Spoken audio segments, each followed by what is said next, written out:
La cité perdue des bâtisseurs, appelée parfois la ville des ouvriers, s'étend sur 13 hectares. On y a trouvé des boulangeries, des ateliers, des maisons, des silos à céréales. Mais ce n'est qu'une partie d'un ensemble plus vaste, situé au pied du plateau. D'après Mark Lehner, quelques 20 000 travailleurs peuplaient cette ville. Ils ont entre autres extrait les 6 millions de tonnes de calcaire nécessaires à la construction de la Grande Pyramide.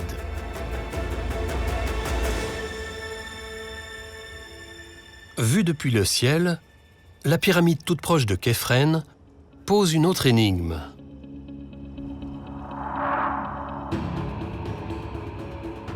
Son sommet est revêtu de pierres lisses qui autrefois recouvraient toute la structure.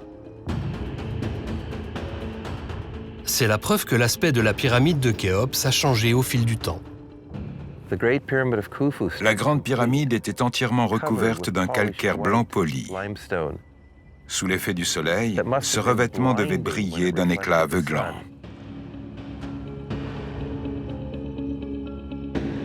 La carrière la plus proche se trouvait à Toura, à 12 km du site, sur l'autre rive du Nil.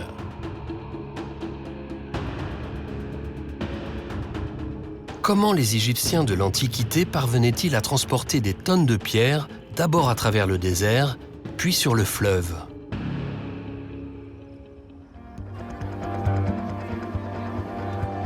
D'après Mark Lehner, le terrain en pente devant ce temple est la clé du mystère.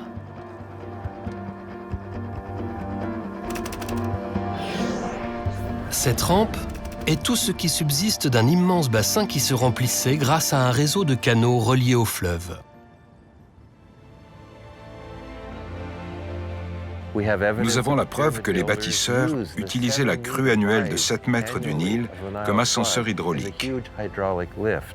Les blocs de calcaire étaient soulevés et transportés le plus près possible du plateau. Ce qu'on ne voit pas est presque plus impressionnant que les pyramides elles-mêmes.